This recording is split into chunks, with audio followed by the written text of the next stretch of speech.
Assalamualaikum dan salam sejahtera kepada rakan-rakan semua. Video kali ini saya akan menerangkan tentang bagaimana cara-cara untuk kita menggunakan Microsoft Excel. Jadi ini merupakan video tutorial yang pertama. Jadi saya akan terangkan cara-cara nak gunakan Microsoft Excel ni untuk bahagian yang asas terlebih dahulu.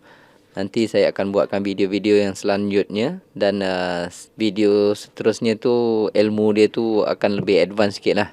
Okey. Jadi kalau anda nak belajar tentang Microsoft Excel, pastikan dekat laptop anda dah download Microsoft Office. Dalam Microsoft Office tu biasanya ada 3 benda penting. Microsoft Excel, Microsoft Word dan Microsoft PowerPoint. Microsoft PowerPoint biasa kita gunakan untuk presentation. Microsoft Word biasa kita gunakan untuk tulis surat ataupun laporan. Dan Microsoft Excel biasa kita gunakan untuk pengiraan dan penyimpanan data. Jadi kita start dengan asas Microsoft Excel terlebih dahulu. Jadi pertama sekali anda kena buka Microsoft Excel.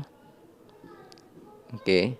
Dia akan keluar macam ni. Anda boleh klik dekat sini, double klik dekat blank workbook ni, double klik dia. Nanti dia akan keluar macam ni. Ini adalah Microsoft Excel.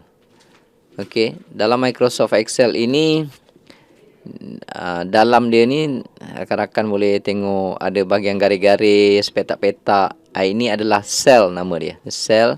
Dan setiap sel ni sebenarnya ada nombor A, B, C, D, E kat atas ni. Dekat bawah ni 1, 2, 3, 4 dan seterusnya. Kalau rakan-rakan klik dekat mana-mana sel tu, nanti dekat atasnya dia akan tunjuk yang ini sel D7. Maksudnya D dekat sini, okey, 7 dekat sini. Macam tu. Ini adalah sel D7. Jadi setiap sel ni kalau rakan-rakan klik dia akan tunjukkan nombor sel tu, koordinat sel tu. Jadi Microsoft Excel ini lebih kepada bentuk pengiraan dan penyimpanan data. Jadi kalau ada data-data kita boleh simpan dalam Excel. Dalam Excel juga kita boleh buat programming. Programming simple pun nanti saya akan ajar. Programming yang lebih complicated pun saya akan kongsikan di dalam tutorial seterusnya. Okey. Jadi ini muka depan Microsoft Excel. Ini kira muka surat pertama. Muka surat pertama ni kita boleh tambah muka surat seterusnya. Dekat bawah ni ada tulis sheet. Sheet 1. Kalau kita nak tambah jadi nak tambah dua muka surat, kita tambah saja. Ni ada sheet 2. Sheet 1 ni dengan sheet 2 ni muka surat yang berbeza. Jadi kalau rakan-rakan nak tambah lagi, ni boleh tambah. Sheet 3, sheet 4. Okey. Dan sheet 1, 2, 3 ni pun kalau kita nak tukar nama boleh. Okey. Nak tukar nama dia. Contoh dekat sheet pertama ni, rakan-rakan nak tukar nama sheet ni, tak mau guna perkataan sheet ni. Okey. Nak tulis muka surat 1 pun boleh. Jadi cara dia, pergi dekat sheet 1 ni, right click. Klik sebelah kanan. Dekat situ kita ada boleh rename. Rename dekat situ kita boleh type lah muka surat 1 lah contoh dia. Begitu juga sheet 2, sheet 3, sheet 4 ni kita boleh tukar. Jadi kalau mana-mana sheet ni kita tak nak, kita boleh delete juga. Contohnya sheet 4 ni kita dah tak nak. Saya boleh klik sebelah kanan, right click dan delete. Jadi sheet ni akan hilang. Okey. Delete. Jadi kita dah tahu macam mana nak tambah muka surat dan kita tahu nak delete muka surat. Okey, kita cuba type sesuatu di dalam sel ini. Okey. Contohnya saya nak type dekat sini. Saya type teruslah. Saya klik dekat sel C5 ni. Ni tulis C5. Jadi saya klik dekat C5 ni, saya boleh type. Contohnya saya nak type maklumat perniagaan pertama saya, contoh dia. Okey. Saya letak titik, saya enter. Dia dah masuk dalam ni. Okey. Jadi semua perkataan ini, okey, dia duduk di dalam sel C6. Saya klik sini, rakan-rakan boleh lihat ayat yang tadi tu dia duduk dalam sel di sini sahaja. Okey. Jadi kalau kita nak ubah tulisan ini menjadi besar, bold, okey, kita tak perlu highlight. Saya tengok kadang-kadang orang highlight semua sekali ni, dia klik bold, tak perlu. Kalau saya nak ubah ayat ni nak jadi bold, saya klik sahaja di kotak di mana saya type tadi tu, C5 tu.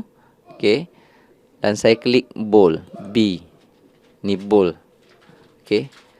Bold, IU ni, italic, underline ni semua duduk dalam home ya. Kalau rakan-rakan tak jumpa nanti kan katalah terklik tempat lain, mana nak dapat bold tadi tu, klik dekat home. Okey. Dekat atas ni ada home, klik dekat situ. Okey. Untuk tulisan, untuk ubah-ubah tulisan ada di home. Okey. Lepas tu kalau nak ubah jenis tulisan pun boleh. Dekat ada petak ni, klik arrow kat bawah ni. Kita boleh ubah jenis tulisan. Kita nak tulisan jenis book man old style contoh, nanti dia akan berubah. Okey, hanya klik satu sel sahaja di mana kita type tadi tu. Okey.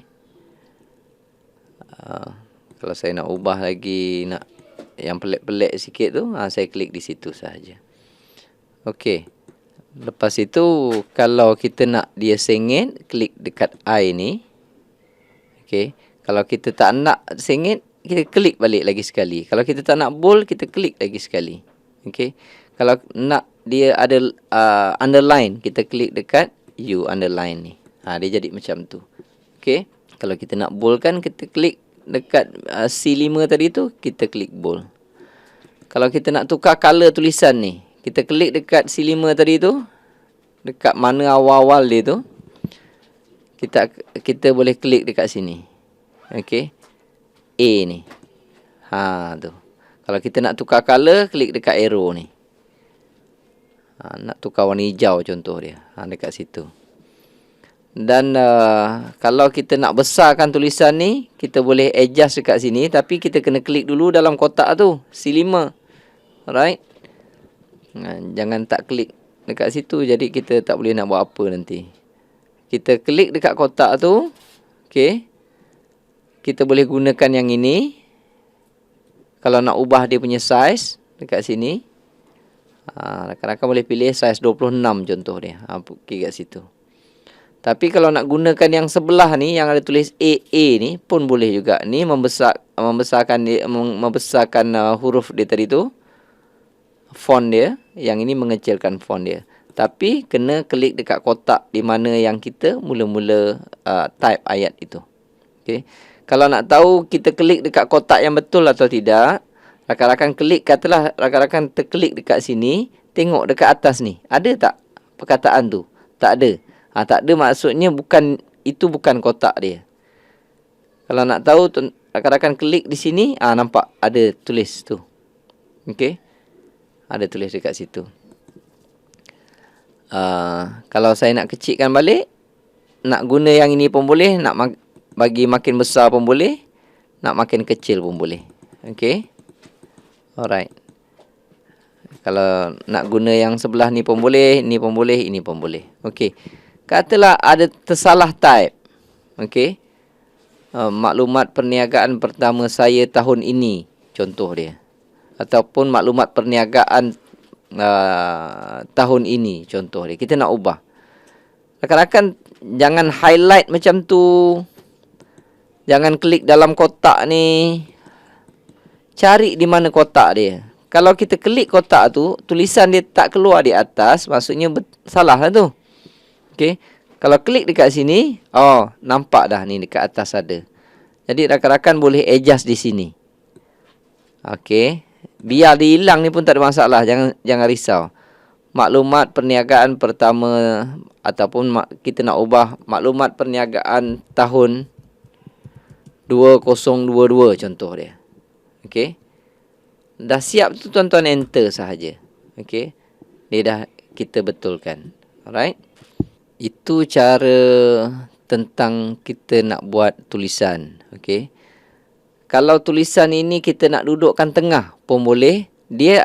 Kalau nak duduk tengah, maksudnya dia perkataan huruf permulaan ni, M ni, dia akan duduk tengah-tengah kotak ni. Kalau saya klik kat sini, dia akan duduk macam tu. Okey. Dia akan duduk tengah-tengah kotak ni. Antara ujung ni sampai ujung ni dia ambil tengah-tengah, dia akan duduk di tengah-tengah kotak tu. Kalau saya tekan yang ini, nampak dia akan tolak sampai ke tepi. Okey. Kalau saya klik balik asal macam ni, dia akan bermula daripada tepi kotak ni. Kalau ni, dia akan duduk di tengah-tengah kotak ini. Kalau saya klik dekat sini, hujung dia ni akan berada di hujung kotak ini. Okey. So, itu cara tentang tulisan. Okey. Dan kotak-kotak ini dipanggil grid. Alright. Dan grid ini boleh di-adjust. Contoh dia, saya nak adjust kotak C tadi ni. Saya nak lebih senang, dia cover semua sekali. Contoh, tengok saya pergi dekat antara C dengan D ni, dia keluar je macam tu, saya boleh tarik. Zap. Macam tu pun boleh. Jadi, rakan-rakan kena tahu cara nak adjust kotak ini, supaya nanti apabila kita buat table untuk masukkan maklumat-maklumat, masukkan data-data, dia lebih mudah untuk kita. Okey, untuk menguruskan maklumat. Jadi Excel adalah untuk kita menyimpan maklumat yang tersusun menggunakan table biasanya, dan maklumat-maklumat tersebut kita boleh gunakan formula untuk mendapatkan maklumat-maklumat yang tertentu. Okey, maklumat-maklumat yang kita perlukan. Okey. Jadi ini adalah video pertama, tutorial pertama asas mengenai Excel. Alright. Dan satu lagi, apabila rakan-rakan dah siap buat nanti, saya ajarkan satu saja sebelum kita akhiri video ni. Ajarkan satu cara nak save. Klik dekat file ini, ataupun rakan-rakan boleh klik ada gambar ni, gambar disket ni. Keluar perkataan save, ataupun rakan-rakan boleh klik di file, save. Okey. Kalau rakan-rakan nak pergi folder tertentu, klik dekat browse ni. Jadi boleh pilih folder yang kita nak simpan file tersebut. Contoh saya nak simpan dekat desktop lah. Saya klik di desktop ni, dan saya boleh file name, saya boleh bagi nama. Okey, contoh saya ni boleh padam semua ni yang dekat atas ni. Boleh padam, boleh type. Katalah saya nak bagi nama pelajaran 1 contoh dia. Okey. Dan saya boleh klik save. Alright. Kalau rakan-rakan dah klik file ini, bila katalah tiba-tiba fikir, malaslah nak save dulu. Nak patah balik dia, ni ada arrow. Arrow sebelah kiri, klik arrow ini. Okey. Dia akan patah balik di sini. Alright. So, jadi nanti insya-Allah kita akan jumpa di tutorial seterusnya. Assalamualaikum warahmatullahi taala wabarakatuh.